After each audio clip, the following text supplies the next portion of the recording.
Perkenalkan, nama saya Ignatius Alvito, NIM 20G10065.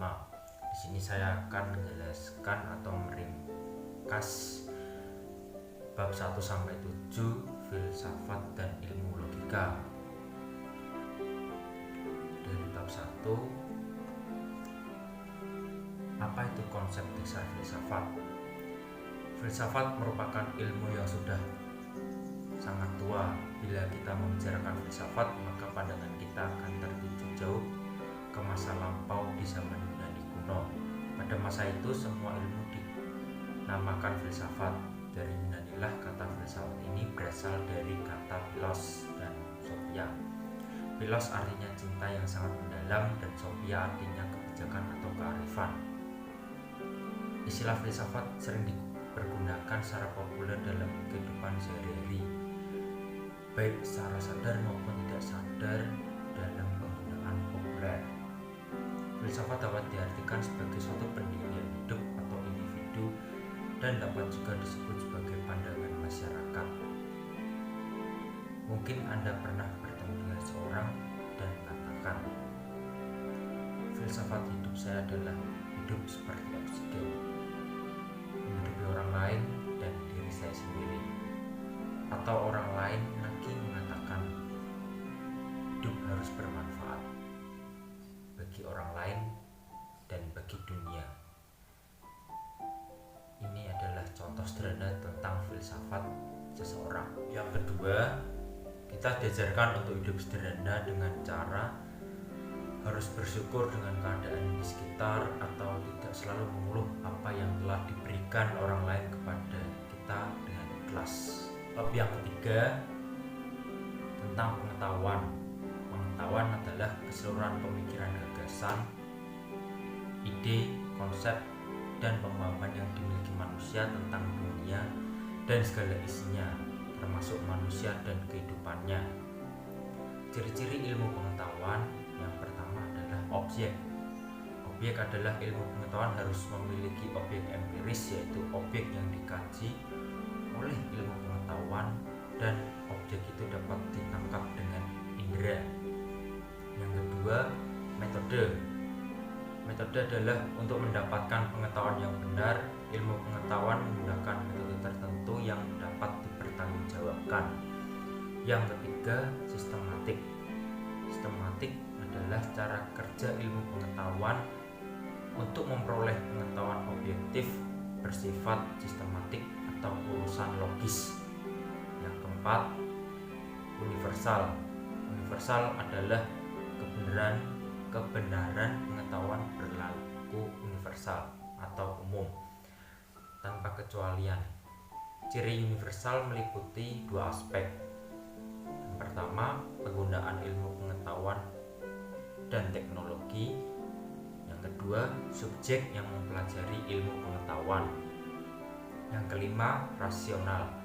Rasional adalah proses pengetahuan kerja rasio atau akal budi. Bab keempat tentang keadilan. Keadilan adalah kondisi kebenaran ideal secara moral mengenai sesuatu hal, baik menyangkut benda atau orang. Menurut sebagian besar teori, keadilan memiliki tingkat kepentingan yang besar. John Rawls, filsuf Amerika Serikat yang dianggap salah satu filsuf politik terkemuka abad ke-20, menyatakan bahwa keadilan adalah kelebihan pertama dari institusi sosial, sebagaimana halnya kebenaran pada sistem pemikiran. Tapi menurut kebanyakan teori juga, keadilan belum lagi tercapai. Kita tidak hidup di dunia yang adil. Kebanyakan orang percaya bahwa ketidakadilan harus dilawan dan dihukum. Dan banyak gerakan sosial dan politis di seluruh dunia yang berjuang menegakkan keadilan. Tapi banyaknya jumlah dan variasi teori keadilan memberikan pemikiran bahwa tidak jelas apa yang dituntut dari keadilan dan realita ketidakadilan. Karena definisi apakah keadilan itu sendiri tidak jelas. Keadilan intinya adalah meletakkan segala sesuatunya pada tempatnya. Yang kelima, tentang paham Marxisme, kapitalisme, dan paham kemiskinan. Marxisme adalah sebuah paham yang berdasar pada pandangan-pandangan Karl Marx. Paham kapitalisme sebagai sebuah sistem yang mulai berlaku di Eropa pada abad ke-16 hingga abad ke-19. Masa ini diawali pada era perkembangan perbankan komersial di Eropa. Pada saat itu sekelompok individu mulai membentuk badan usaha. Mereka melakukan perdagangan benda milik pribadi seperti tanah dan manusia sebagai budak untuk mendapatkan modal. Modal tersebut nantinya akan dibelikan untuk mesin dan bahan baku suatu perusahaan. Yang paham kemiskinan adalah keadaan saat ketidakmampuan untuk memenuhi kebutuhan dasar seperti makanan, pakaian, tempat berlindung, pendidikan, dan kesehatan. Kemiskinan dapat disebabkan oleh kelangkaan alat pemenuh kebutuhan dasar ataupun sulitnya akses terhadap pendidikan dan pekerjaan. Kemiskinan merupakan masalah yang global. Yang keenam, tentang hiperrealitas.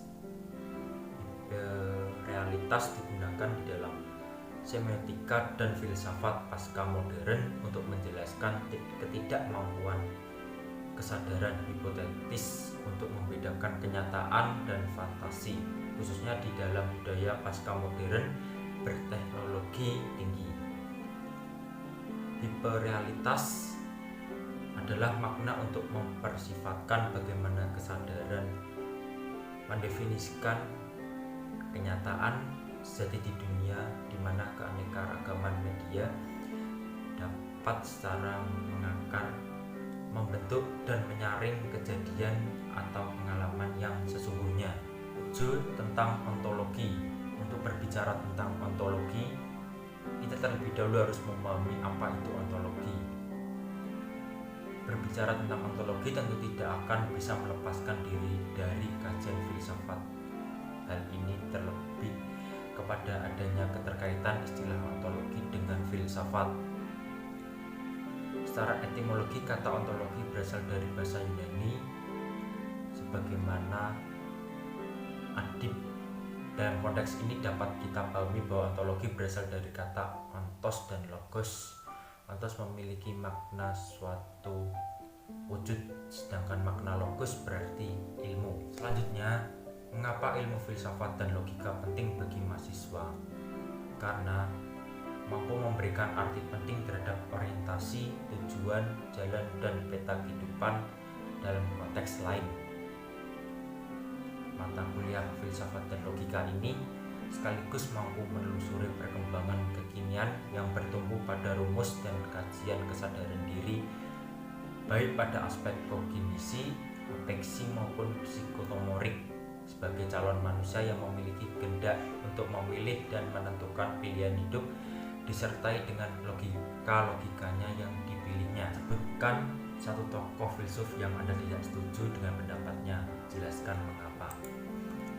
Tokoh filsuf Hipparchio yang berpendapat pelayanan iman, kalau tidak beriman maka tidak paham. Jadi setiap orang ada yang beriman dan tidak ada yang beriman. Cara mengetahui paham atau tidaknya dilihat dari dia sendiri, bukan dilihat dari ia memiliki iman atau tidaknya. Sekian dari saya, terima kasih.